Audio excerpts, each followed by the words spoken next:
ಮುಂಜಾನೆ ನೀರಿನಲ್ಲಿ ಮುಳುಗೆದ್ದ ಹೆಣ್ಣ ಮೈಲಿ ನಿಂತ ನೀರಿನಂತೆ ಜಾರ ಮುತ್ತಿನಂತೆ ನೆಂದಾಡಿವೆ ಕಣ್ಗಳು.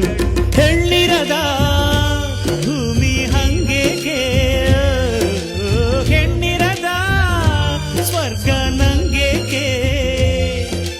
ರಸಿಕನ ಬಾಡಿಗೆ ಚೆಲುವೆಯೇ ಹೋಳಿಗೆ ಎಂದನೊಬ್ಬ ಮಹರಸಿಕ.